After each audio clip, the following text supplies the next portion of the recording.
So the question remains, what is it that is aware of itself? Whatever it is that is aware of itself must be aware. What is it that is aware? Is a thought aware? Is a sensation aware? Is a perception aware? No, only awareness is aware. Therefore, only awareness can be aware of itself, or indeed any other thing.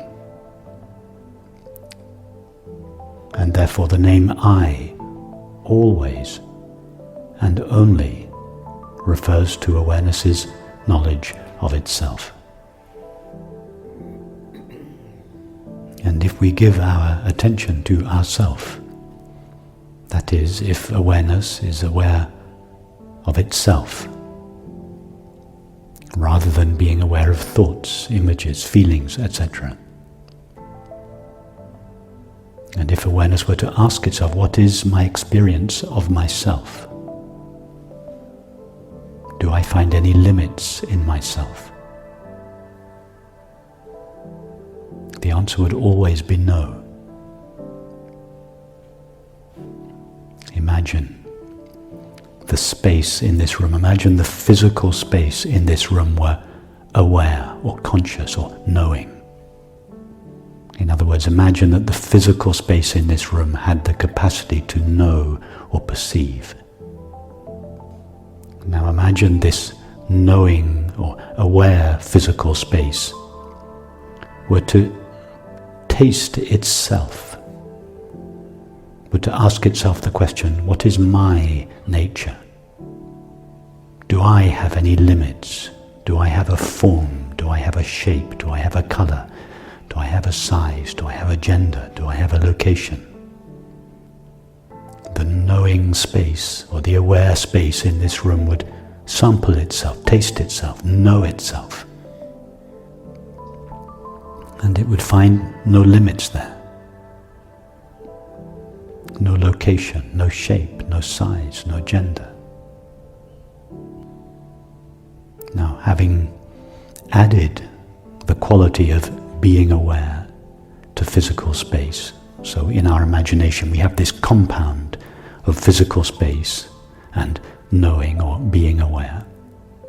Now remove physical space from this compound in your imagination.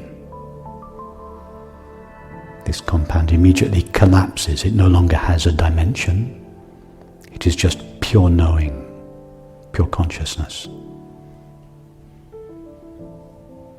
This is not abstract philosophy. I'm just describing what we call myself. Not an extraordinary self, not an enlightened self, not a self that I have access to, that you have no access to, just the ordinary, obvious self that each of us is now, this dimensionless, knowing or aware presence. Now, sample yourself, just as the knowing space of this room previously sampled itself. Sample yourself, not your thoughts, not your feelings, not your memories, not your sensations or perceptions, yourself. Just the intimate experience of being aware or knowing.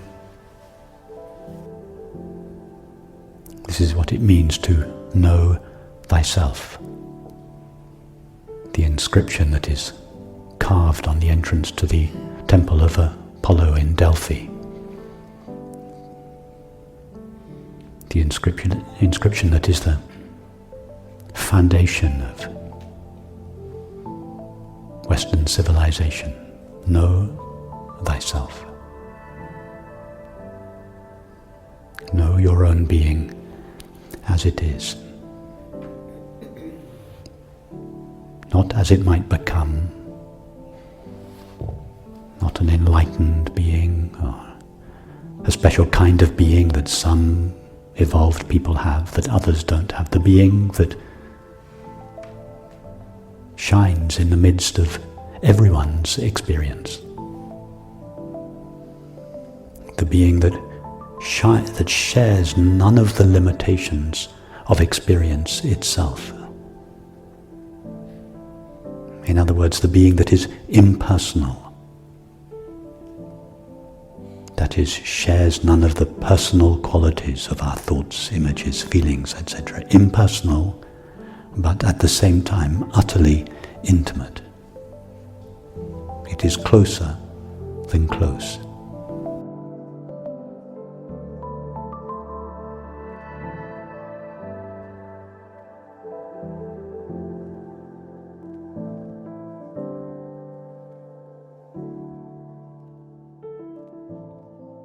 For as long as we are alive as a body, we will experience all experience from the limited perspective of this localized body-mind, and all experience will appear in accordance with that as a seeming multiplicity and diversity of objects. So that's how experience continues to appear. And you can be quite sure that that's how the Buddha and Meister Eckhart and Ramana Maharshi's experience continued to appear. But what's important is not to allow that appearance to obscure its reality. But I hear you say that in that experience, we also come to the presence, the self-aware presence. It's not something that we have to get rid of. You know, it's something that is part of the whole experience of self-aware presence. Yes, there's no question of having to get rid of anything. It would only be necessary to get rid of something if there was something other than awareness which prevented us from knowing awareness, or prevented awareness from knowing itself. But in the ultimate analysis, there is nothing in experience other than awareness which needs to be got rid of. So to suggest that there is something that needs to be got rid of is to assert the existence of something other than awareness in the first place. That is a mistake. There isn't anything other than awareness which awareness needs to get rid of in order to know itself. So there's no question of getting rid of the separate self. To suggest that we have to get rid of a separate self is to assert the existence of an apparently separate self. That is blasphemy. To assert the existence of a being other than God's infinite being is blasphemous. To suggest that there is a self apart from God's infinite being that has some kind of power or autonomy. So this is about clearly seeing the nature of what seems to be a separate self, rather than getting rid of what is a separate self. There is ultimately no separate self to be got rid of. But if we feel that we are a separate self, and the name we give to that separate self is I, what is necessary is to look very clearly at that self, or I, to see what it is really. It appears to be separate, temporary, finite, limited.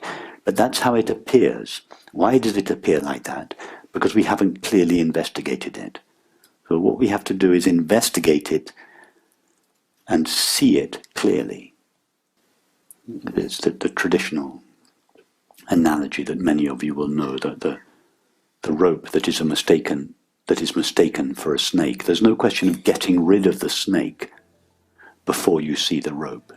To suggest we have to get rid of the snake suggests that there is a snake there in the first place to be got rid of. There isn't. The snake is just a mistaken perception of the reality, the rope. The separate self is just a mistaken perception of the reality of our self, infinite consciousness. All that is necessary is to see that clearly. That takes care of the apparently separate self.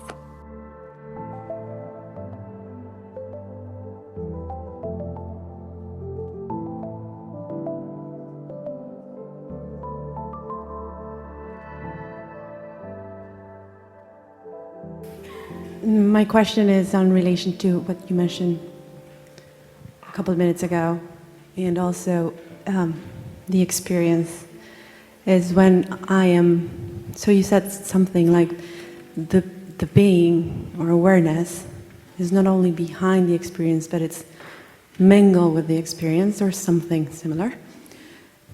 So my experience is when I close my eyes, I can experience it or feel it or be it. You know, I feel the infinity but as soon as I open my eyes, there's limitation. So I see two or multiplicity. You know, there's this body and there's that body and the stairs and the chairs and all this. And I found it very hard to feel the same, that I'm all this. So when you open your eyes, the experience of seeing begins. Yes. Yeah? Is seeing one experience or 150 experiences? It's just one from this point of view. No, but in your experience, is seeing one experience or is it numerous experiences? In Just the one. moment, it's one experience. And what is it made of? If you touch the stuff that seeing is made of, what do you find? Colors and forms? No. If you've already said from your experience that seeing is one experience. It's not composed of numerous colors and forms. It's one experience, yes? We're not talking about the things that you are seeing. We're talking about the experience of seeing. Okay. So because yes, in fact, all there is to the things that you think you are seeing is the experience of seeing. There may seem to be numerous things that you see, Yes.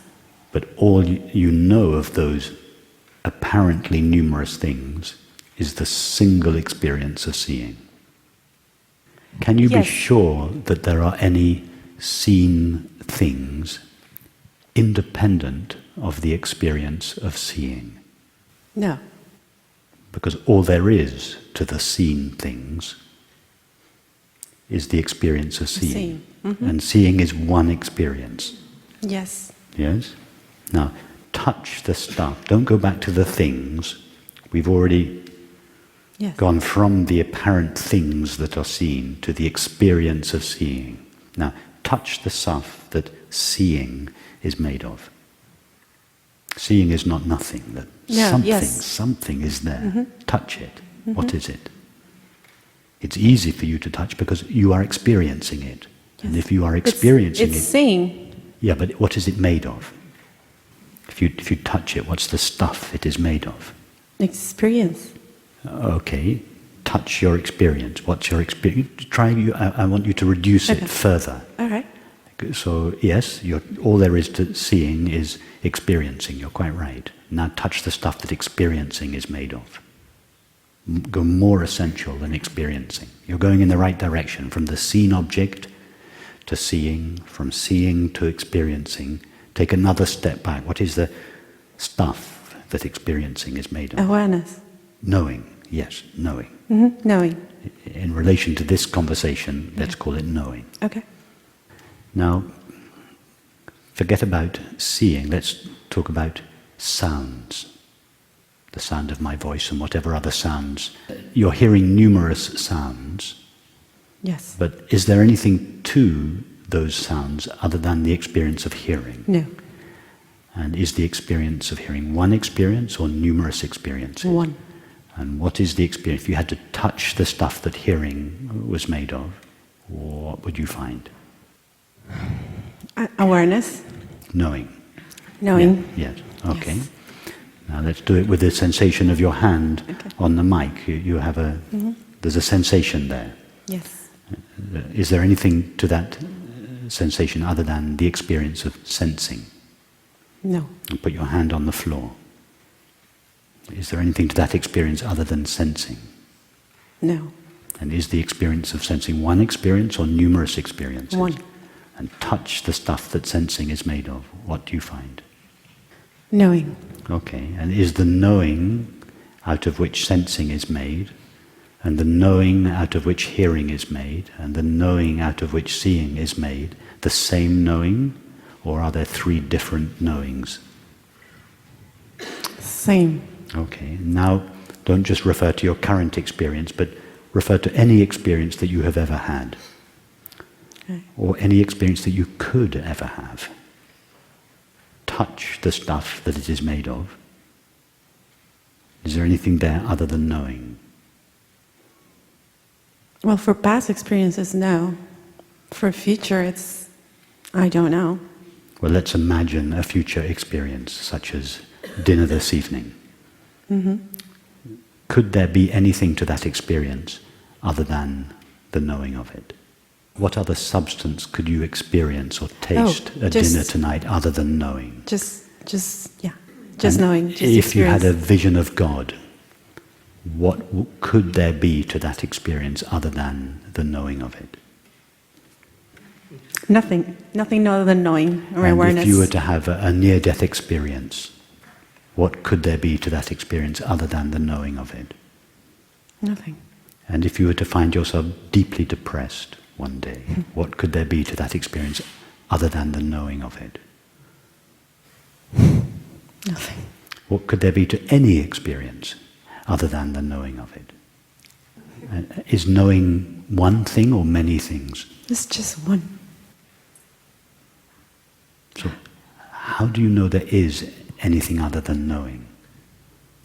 You don't. You don't. Nobody does. You don't. We're not talking some highfalutin, metaphysical, abstract philosophy. We're just talking about this experience. Yes. What is highfalutin, metaphysical, abstract philosophy?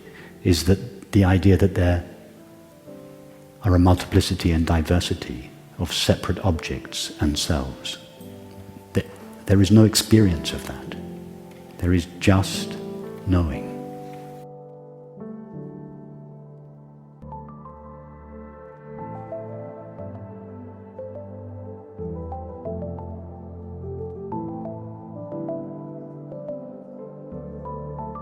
So here, with every question we ask, one belief about consciousness after another is being dismantled. That's what I referred to earlier when I say gradually, this understanding begins to colonize the entire way we think and feel. So here we are just dismantling this edifice that our culture has built about the nature of reality, the nature of ourselves, the nature of consciousness. What's that game with all the you build a tower out of wood and Jenga. It's a bit like Jenga, it's true. So you have this edifice, which seems to be solid, and you start to take out, you just take out one piece. These are the dismantling of our beliefs. You take out one, then you take out another, and you take out one. But after a while, you get, halfway, and after a while you take out one of the bricks, and the whole edifice comes down. It happens a bit like that. So it accelerates. To begin with, it's just one belief, then the next belief, then the next belief. Then after a while, we don't need to examine every single belief. The whole edifice begins to, first of all, it begins to crack. Then it's at a certain point, it crumbles. It falls down.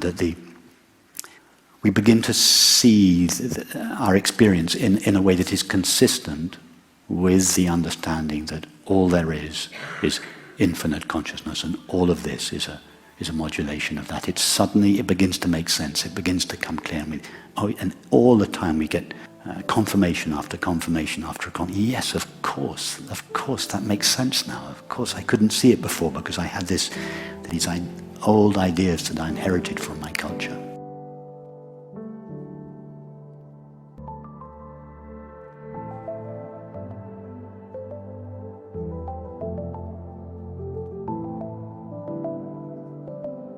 It's funny that you mentioned those Jenga blocks.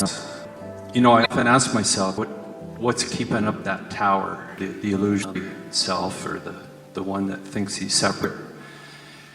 And I remember the first time, about a year and a half ago, in one of your yoga meditations, where you mentioned that making me aware that the sensation of weight is just a sensation.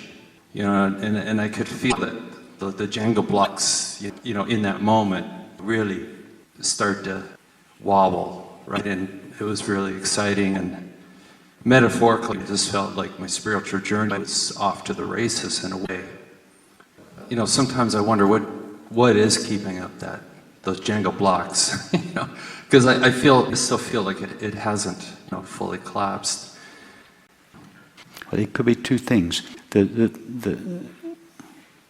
Either that you have not recognized clearly what you are, or that you have recognized clearly what you are, and that has put a crack in the edifice, but the edifice has yet to come down. In other instances, the recognition or the glimpse of your true nature has not yet colonized your thoughts and feelings. So I was very grateful when you said this week, it takes time. Yes. Like that really resonated with me. That's like okay, it takes time, and I accept that. For whatever reason, it just does. You've heard me tell the story. Many of you have heard me tell the story here of the Zen master on his deathbed, who was asked by one of his students, "How are things for you now, master?" And he said, "Everything is fine, but my body is having a hard time keeping up." Well, this was the great Zen master on his deathbed, his mind as clear as the empty sky, acknowledging that there was still an area of his experience, his body, that was yet to be colonized by his understanding. Mm-hmm. So this is a Zen master at the end of his life. There's no end to this saturation of our experience with the light of pure knowing. But there's no hurry. Yeah. There's no agenda. Why have an agenda for the tower to come down? Ask yourself, who has the agenda for the tower to come down? Is it the self that you have recognized yourself to be? Does that one have an agenda? The dismantling of the edifice? Or, no, obviously not. So what other self is there that is saying, I want this to change. I want the tower to come down. So instead of being concerned about how long the tower is taking to come down, be concerned with the one who wants it to take down. Yes. And that will just take you straight back to your true nature. And then the tower, in its own time, will come down, depending on how well constructed the tower was in the first place. It takes longer in some people than in others.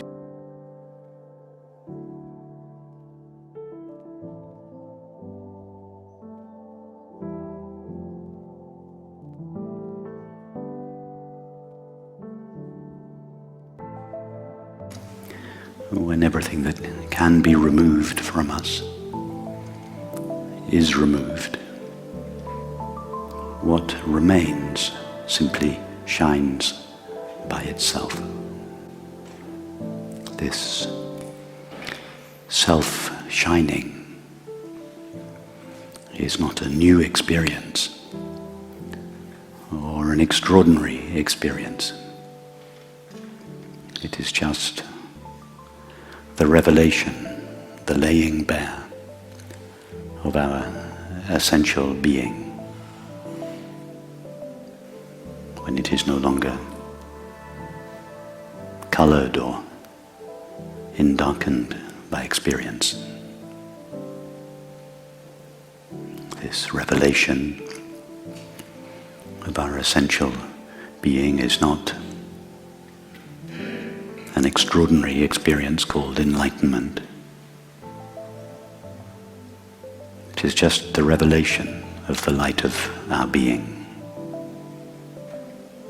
which shines brightly behind and in the midst of all experience, but sometimes seems to be colored or darkened by it. This revelation of our self-shining being may or may not be accompanied by unusual signs of relaxation in the body or expansion in the mind. It is even possible that this self-revelation could pass unnoticed by the mind,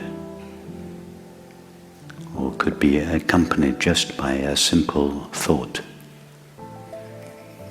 or rather could be followed by a simple thought, oh yes, of course, that's what I am. We may not even find it necessary ever to speak of this self-revelation, the simple knowing of our own being. And yet this knowledge of our own being will gradually permeate the way we think and feel, and in time the way we act and relate, and will communicate itself with or without words to anyone that comes close. But do not fall into the trap of thinking that anything in your experience needs to change for this revelation of our essential being to take place. It is only the belief that experience veils our being that gives experience the power to seem to veil our being. In reality, all experience is a coloring of our being, or rather a coloring of being. Being does not belong to us as a person any more than the space of this room belongs to this room. All experience is a coloring of being. All experience, irrespective of its content, shines equally brightly with the knowing of it. Nothing can veil this knowing, because there is nothing in experience other than this knowing, with which this knowing could be veiled.